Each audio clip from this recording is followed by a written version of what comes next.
John Charles, first thing I'd like you to answer is tell me about who Cascade Policy is and what they do. Cascade Policy Institute is Oregon's free market think tank. We were incorporated in 1991. We're a nonprofit, nonpartisan policy research organization, and we're interested in promoting the values of individual liberty, economic opportunity, and personal responsibility. No wonder I like you. I have a fun question to kick off. If you were in an elevator and you had a minute to talk to Governor Kotek about energy policy in Oregon, what would you want her to know? I could probably do it in less than a minute. And I'd say that this primary goal of the state is to reduce the use of fossil fuels, that is to decarbonize the system. That's the wrong goal. The primary goal is affordable, reliable energy sources. Because when people are freezing in the dark and there's no electricity, they don't care where it comes from or if there's carbon emissions as a result. All they want is the electricity back on. Or if your car doesn't work, you want it to work. And this current state laws promote rising costs and total loss of reliability. And that's anti-consumer, it's anti-intellectual, and there are no social benefits to doing that.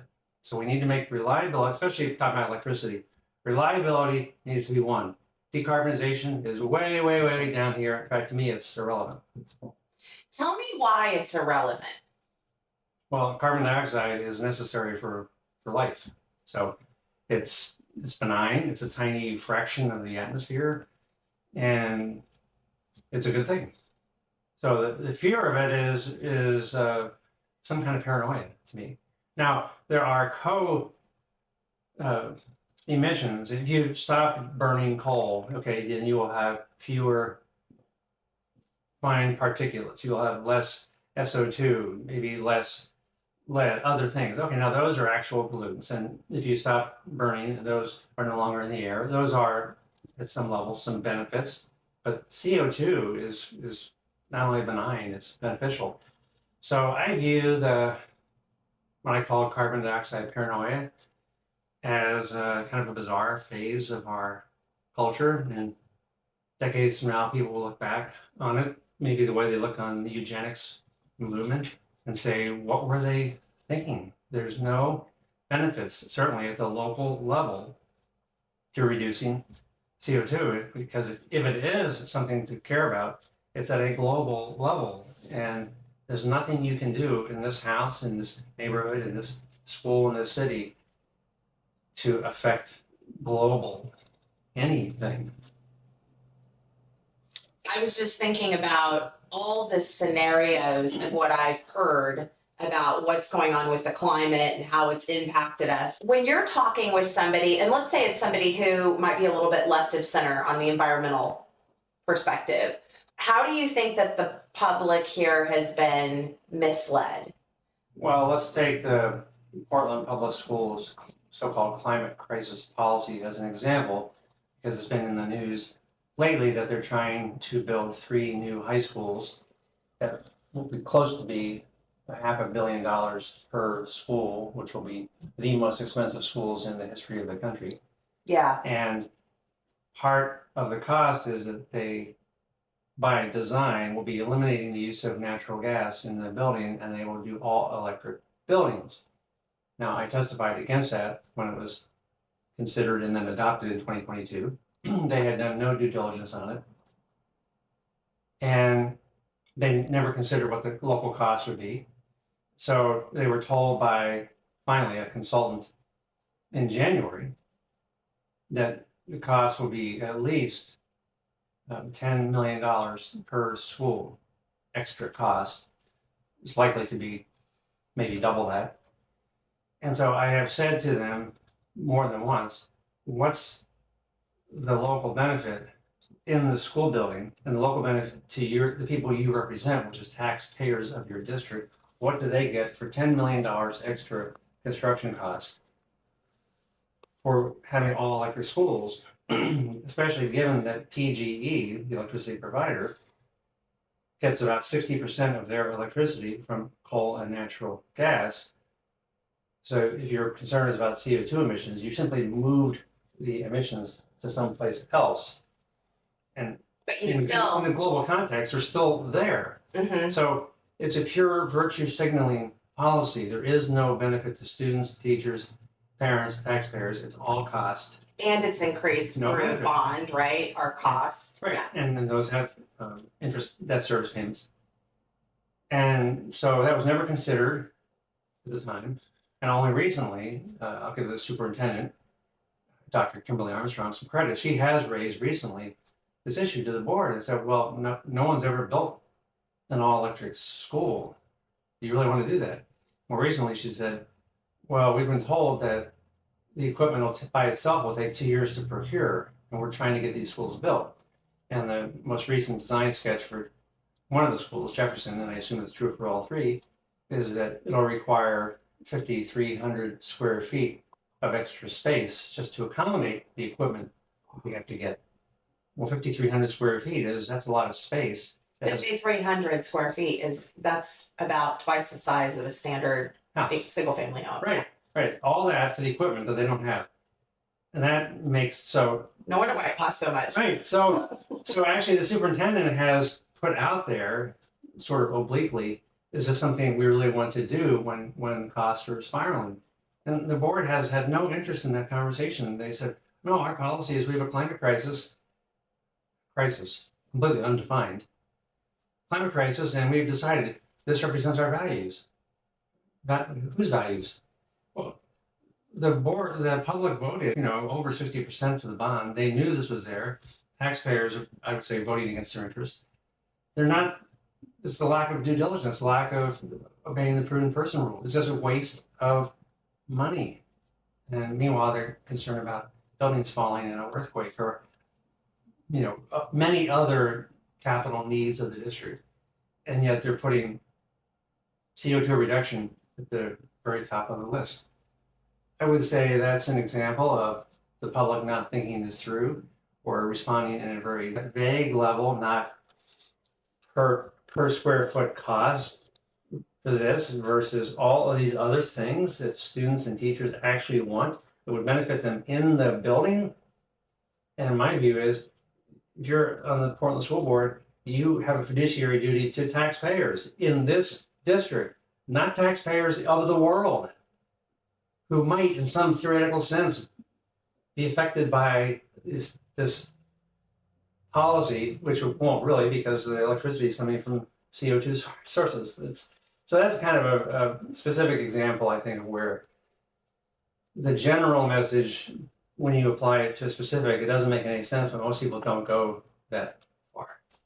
Do you know that it was kismet that you brought up the high school? Because one of the questions I was going to ask you was, if you could explain this to a high school student, how would you explain it? And you did great. I love it. I'm pretty sure most high school students would say it doesn't matter. We have a crisis, an undefined crisis. And so this is the one thing that we should do more than anything else. And I don't really blame students for that, or even parents. They're entitled to be passionate about that. I hold the 7 board members to a much, much higher standard, which is that they have a fiduciary duty to allocate resources as a prudent person would. And what they're doing is imprudent. So when you turn on, you remember statistics so much better than I do. When you turn on electricity in Portland, so 60% is from coal or natural gas. Combined. And natural gas has been, I know through some of this legislation that's been passed, natural gas, it's going up because they're having to fill in the blanks.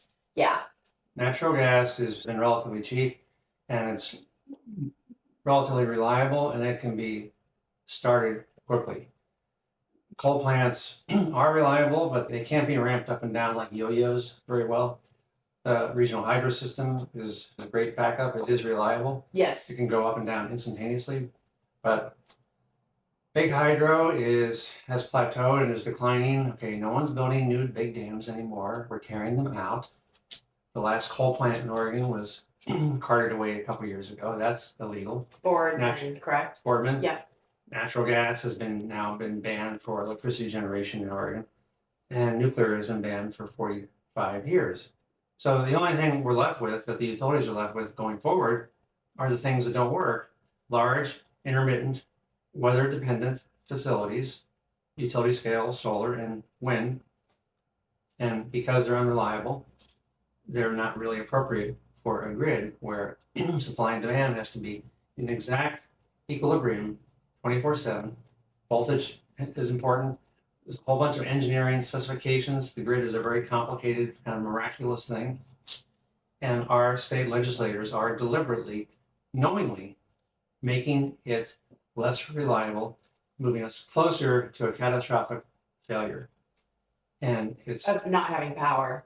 right, because it doesn't matter how much solar or wind you generate on a really windy day or a hot day or even over an annual basis. The grid is reliant instantaneously, not It's gotta be annually. used, it's gotta be used on demand. Instant. Everything has to be in exact equilibrium. It's as if you went to Fred Meyer and the minute you walked in, the store had to give you exactly what you wanted. They couldn't have things on shelves or in a warehouse. That your consumer demand needed to be met. You and all consumers needed to have everything met the second you walk through, delivered right there. It can't be like water sitting behind a dam. It can't be like a warehouse. Electricity has to be consumed at exactly the same time that it is generated. So they don't recognize that the utility scale grid is a miracle. It's very sensitive. And the last thing we should be doing is force feeding intermittent, chaotically random sources such as wind and solar. What do politicians promise about these net zero standards and then what's actually happening behind the scenes? You touched on some of it. Well, they're really blue states, California, New York, Oregon. They're all competing to see who can decarbonize their grids faster. 2050. No, I'll up that. 2045. Well, I got 2040 over here. And you see this sort of junior high school kind of competition. And then when it comes time to actually making it happen, it's a big dud. No one's doing it. I've read some of the long clean energy plans filed by utilities, and they all basically say the same thing. Well, we can imagine ourselves stumbling to 2030. Because when you're letting us have natural gas in the back pocket still. But then when you make us get rid of natural gas by 2040, we can't do that unless we find what they call a non-emitting dispatchable resource. Dispatchable means it can be moved instantaneously from a control room, and non-emitting. In other words, we don't know what it is. We need someone to invent it and commercialize it and make it happen in this period of time. So we want to jump out of the plane and invent the parachute on the way down. Well, why would adults do that? It's so childish. Mm-hmm. And legislators across the country in blue states, not only are they doing it, they're proud of it. My view is it's not going to work. You can politicize the school system, and public school systems can fail for decades, and apparently consumers will tolerate it. But when you try and politicize the grid, which is an engineering marvel, and the grid blacks out, no, you cannot force the grid to do something that physics says you can't do. And when everyone's sitting in the dark freezing, all I can say is whoever is governor will soon become the ex-governor. Because people have no tolerance for this. That was the experience of Governor Gray Davis in California in 2000, 2001, when they had a series of blackouts, and he was recalled, and that launched the career of Arnold Schwarzenegger. Arnold Schwarzenegger benefited from an epic fail of electricity in California, and we shouldn't have to come to that. We know that everybody, all of us who rely on electricity, we don't want to go back to the 18th century.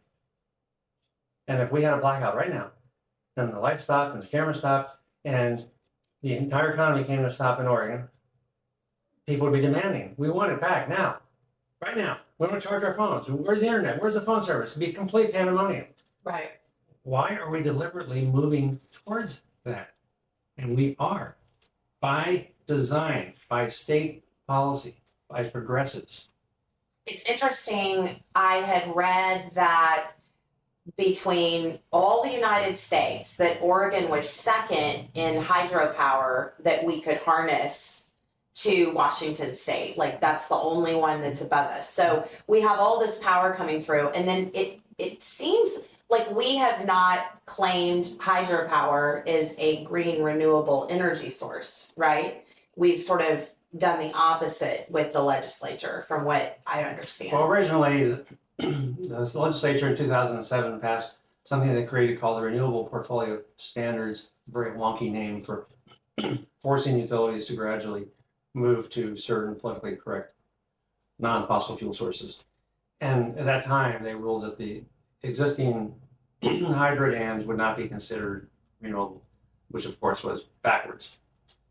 Because, and can I just interject? Because you have a dam that is able to, it goes for over 100 years, right? Once you make it and you create all that, maybe even longer. Whereas the schedule on maintenance and shelf time life for other forms of power not only are intermittent, but also they don't last as long and they're not continuous. This is my understanding. Yeah, and because Oregon is such a hydro-dependent state, those who passed the bill in 2007, they basically didn't want Oregon to just rest on its laurels and say, well, we already are a green state. We have one of the lowest carbon intense grids in the entire country because we have a home court advantage. Like Washington State, we have a big hydro system that is non-emitting.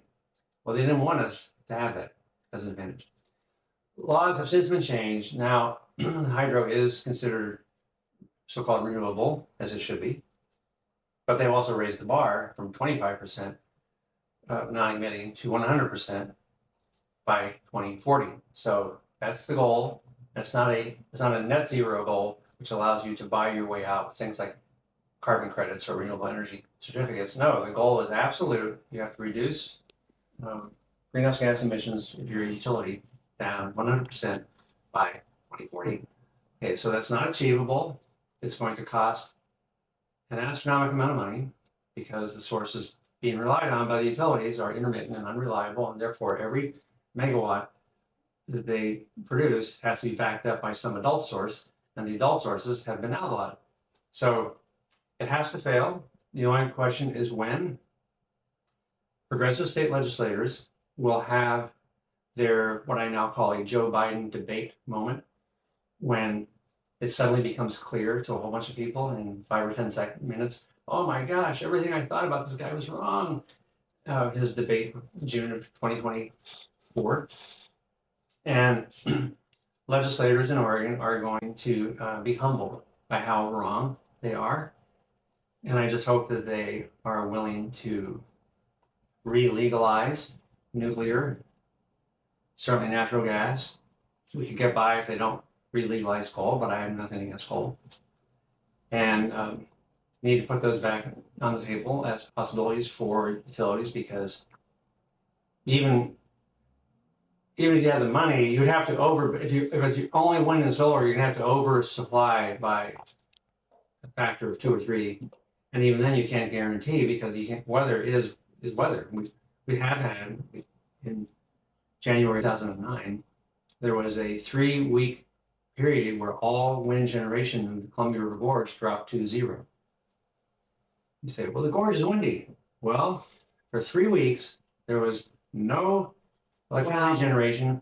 And if you're planning for the worst case scenario, how would you know 3 weeks is the worst case? You wouldn't know. It's weather. It's not going to work. Oregon and other blue states are completely living a fantasy, and it's reckless. It's going to cost ratepayers a ton of money, unknown amounts, and it's all going to have to be redone. My next question was about cost. So it's interesting that you're bringing up the cost. So can we zoom into some hidden costs that people would be surprised or sort of there? Because I am getting regular messages from people with these utility costs continuing to go up already. and we haven't even met these plans of 2030, 2040, net zero, et cetera. So what do you think would surprise people about some of the hidden costs and why? I think what would surprise people is that they've probably heard messages that wind and solar are already cheaper than conventional fuels because wind is free and the sun is free. Well, sure, technically speaking, when those things are there, the fuel is free. But reliability is what people care about. Coming over here, I was on the upper deck of the Markham Bridge. And what if you're on the upper deck and it's raining and it's dark and you're going 5 miles an hour, but you're going? But what if you don't go? What if your car breaks down? That's a really bad day when it's unreliable. Reliability is job number one of your vehicle, especially in that circumstance. Yeah. And wind and solar are by definition not reliable.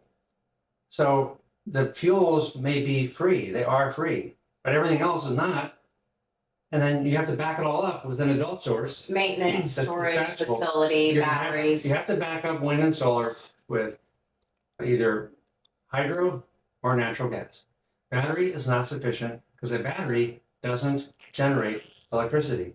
It's just a battery. So what happens if you have 3 weeks of no wind? You can have a battery plan for that? No, you're not. Mm-hmm. So there's this myth of wind and solar are so cheap. No, they're not.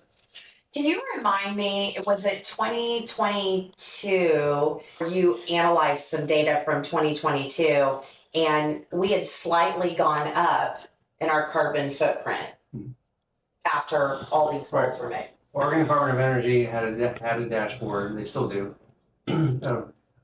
Oregon's electricity consumption from 2012 through continues to go. It's now through 2023, and over time, coal dropped down, natural gas doubled, hydro dropped, solar was irrelevant, wasn't even on the list. Wind was up a little bit. Nuclear was steady Eddie, just constant 3.4%.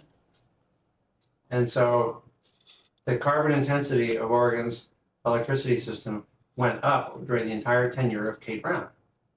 Now, is Kate Brown not committed to decarbonization? Oh, she's very committed. Can she wave a magic wand and make it happen? No. And that continues to be the case, that we will be more and more carbon intense because we don't allow nuclear, which we should. Hydro is shrinking. You probably know 4 dams on the Klamath River were torn out recently, and they had some hydro on there. Mm-hmm. Coal is gone. Natural gas will be gone. No, actually, natural gas will not be gone. Only in policy. Eventually, the utilities will get an off-ramp, a legal off-ramp that allows them to do it because nobody wants to live in the 19th century. My understanding is that PGE, and I'm sure Pacific Power too, they have to buy outside of contract because they have to hit certain percentages of energy, that they have to buy sources outside of the state, and then they sell our energy at a loss and then go buy this stuff out of contract for a higher rate.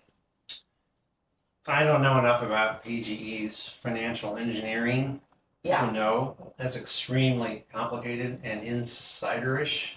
It is. I was hoping you knew. But that's sort of secondary to me. The big thing that consumers need to know is that every time PGE commits to or is sort of forced to spend potentially another $1 billion on an industrial scale wind farm, whatever that produces is unreliable.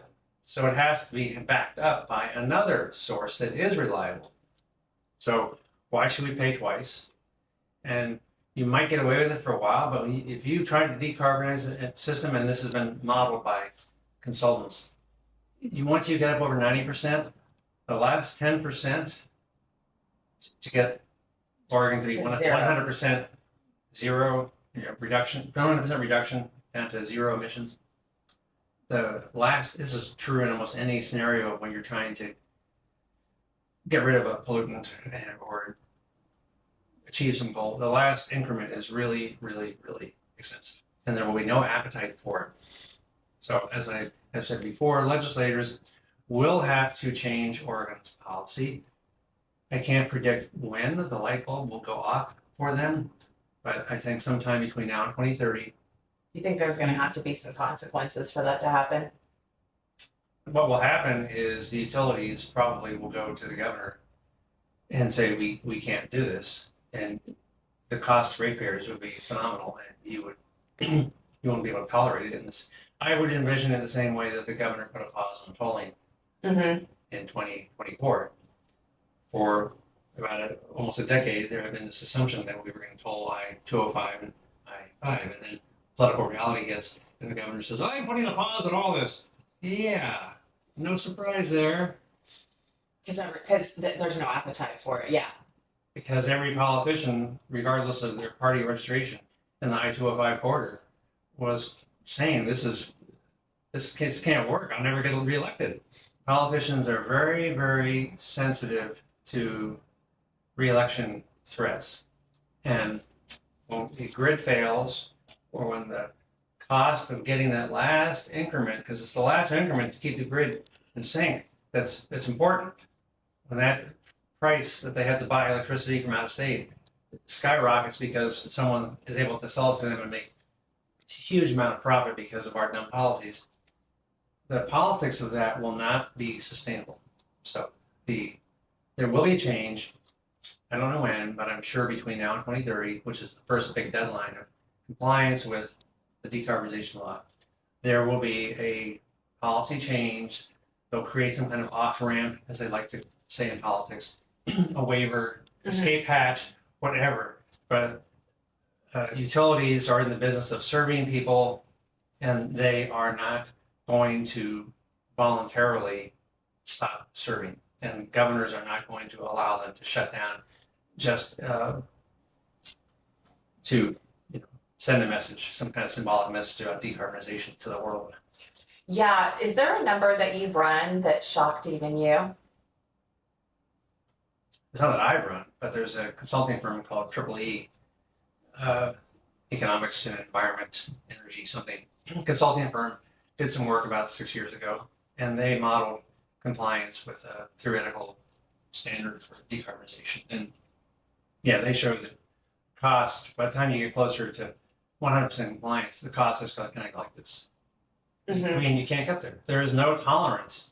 There will be no tolerance among ratepayers for that because it'll be all cost, no benefit. Yeah. As you're sitting here and the lights are on, et cetera, I don't want to pay 3 times or 4 times more for it. You don't know where electricity came from. In fact, you can't keep track of it. Electricity goes on the grid and it moves at almost the speed of light to millions of end places, and toasters work and air conditioners work and TVs work. And okay, that's so all we want as consumers is we want reliable, affordable electricity. And when a day comes where its prices just keep skyrocketing and the system becomes less reliable, there will be a political reckoning. That Yeah. Some people will probably be voted out of office. So I've spoken with, there are actually a couple friends of mine. One lives in the Columbia County area. Another one lives down around Sweet Home. And they have a co-op that they use for electricity, right? And their electricity bills are like under $100, $80 a month, $67 a month. They've been looking at them for, on average, which for somebody who lives in the metro or other parts of the state, I mean, that's really inexpensive for, say, a standard single family home. Do you know why it is that that's so much less expensive? Is it just that ops don't have to obey the standards, or do you know? I mean, I can look into it, but. Well, public power, electricity sources, co-ops, for instance, they exist under a whole different regime, and they get most of their power from Bonneville Power Administration, the lower cost hydro. Mm-hmm. So there are many different utilities in Oregon, and they have different regulatory structures. So it's pretty hard to compare. But when you're looking at a bill that would be a third or half of the cost, you know, whenever you say, well, it's hard to prepare, it's like, well, how do we feel monopolized? It's just, here's your rate. We don't have a choice, depending on where we live. Right. So there are, you have investor-owned utilities, Pacific Core and PG. Then you have Eugene Water and Electric Board, which is a public power entity. Then you have small rural districts. And it's true, it's probably not fair for the average consumer to say, hey, your bill is this thing and this bill is different. Well, it's just, that's life. Depending on where you live and who your provider is, you are going to get different rates. But the state legislature has made the situation much worse, promoted much more inequality by forcing people they can force, which is the big investor-owned utilities, the two big ones. They can basically boss them around all they want, and they do, and they take pleasure in doing that. But at some point, if you look at all the money Pacific Power is having to pay for fire penalties they've incurred from litigation about did their equipment cause wildfires. Yeah, they may be owned by Warren Buffett, but they also have a limit how much they can pay out, whether it's for fire or for decarbonization or whatever. And I would say the legislators that I have observed in Oregon over decades, I've been active in the legislature for over 40 years, have had a very cavalier approach to investor-owned utilities. They constantly treat them as sort of evil and like to get rid of them. And if they can't get rid of them, then they're going to overmanage them and not try and understand their business. And it's not appropriate. Wow. It sounds like a lot like how they feel about private business too. Private business in Portland, yes. Yeah. Right. Yeah. We've had a string of energy bills in Oregon besides HB 2021. Are there a few that really stand out for you as more damaging or in need of a second look? Well, 2021 is the bill enacted in 2021 that forces the big utilities to completely decarbonize by 2040. So that certainly it deserves to get the most attention. It's the most egregiously wrong policy, and it needs to be reversed. But another policy, much older and perhaps more significant, is the ballot measure policy enacted by voters in 1980 that effectively bans nuclear energy in Oregon. And if you're looking for carbon-free, reliable, 24/7, 365 electricity, maybe not every single moment of every single year, they have to be serviced, shut down occasionally, but electricity, nuclear is where you will find the best option going forward for clean, reliable electricity. And you may know that one of the leading purveyors, NuScale, based in Corvallis, has contracts to build small modular reactors in many places, but not in Oregon because it's banned in Oregon. And you may know that big data centers like Amazon and Microsoft are working with providers to, in some cases, restart, shut down nuclear power plants, and they want to buy the entire output because they're so electricity intensive. And where is Oregon in that? Nothing. We're off playing tiddlywinks. We're not. The legislature has had a chance to legalize nuclear power for 40 years. In recent sessions, Republicans have put forward bills to at least refer it off the ballot and give a whole new generation of voters a chance to reconsider that. The answer is always no and no. We're not going to reconsider nuclear. And if coal and gas have already been banned, and no one's going to propose large-scale hydropower dams anymore. That era is over, and I wouldn't suggest that we reopen it. Well, then we don't have anything then. I mean, Oregon is just completely wandering around in the wilderness. And, every year there are a dozen or 15 or 20 energy bills passed. I don't keep track of all of them, and a lot of them are very boutique-y and they affect certain number of people. But when I say to you here in the big picture, if we don't reverse House Bill 2021, and if we don't at least give voters a chance to reassess legality of nuclear, then we are not going to have an operable grid much longer. Even right now, the supply and demand is so close for the whole Northwest. that we're only one super hot day or one really cold night away from a crisis. And it's completely self-inflicted. That's incredible. Yes. But we've thoughtfully made this worse for decades. I look back at Oregon's grid over a 30-year period before Trojan Nuclear was shut down. And if you look back in the early 1990s, late 80s, between hydro, nuclear, and small amounts of natural gas, and small amounts of coal, it covered everything. Wind and solar were just gleams in someone's eye.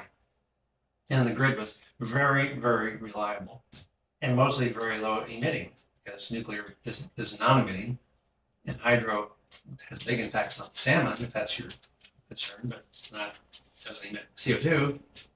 So 35 years ago, Oregon's grid was much more reliable than it is today. And as I said before, to me, reliability is job number one. Oregon politicians have decided decarbonization is job number one. Okay, well, I think that's going to backfire in a very big way soon. And can you speak a little bit about the decarbonization goal, like how the percentage that it impacts the world or even locally is just it's non-existent with all these goals, even if they are met, correct? Correct.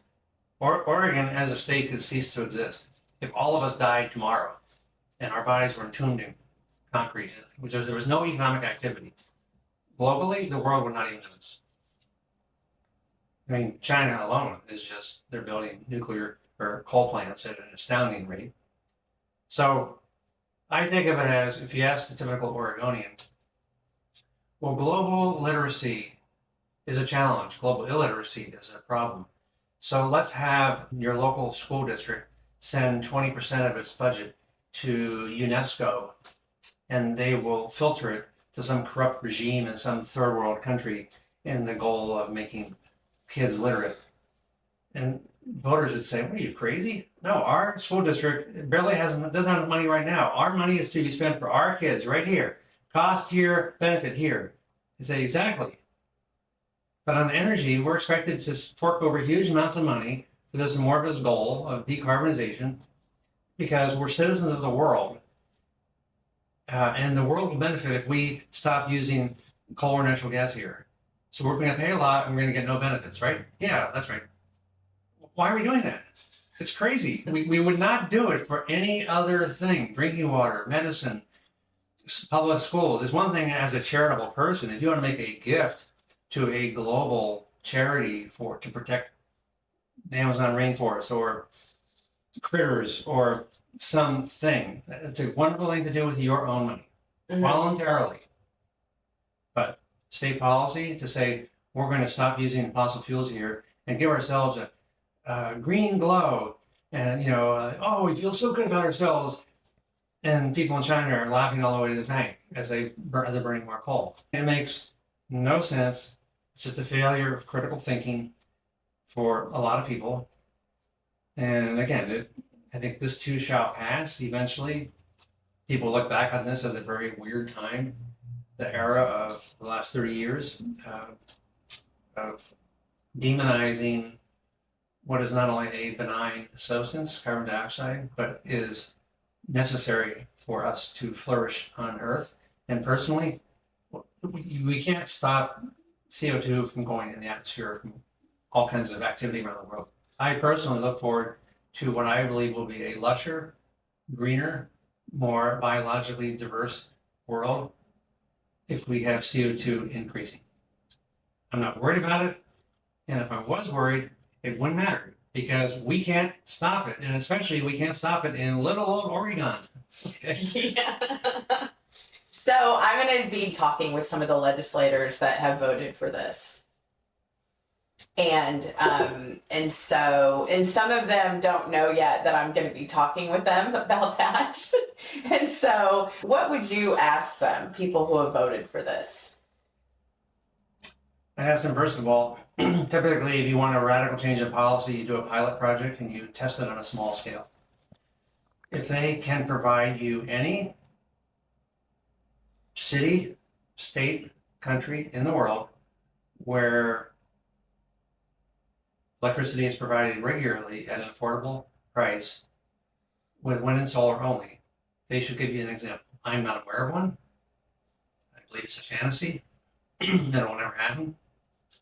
But if they cannot tell you what smaller scale version of this are we deriving from to do a bigger version in Oregon, if you can't give us a smaller scale version, why are we doing this?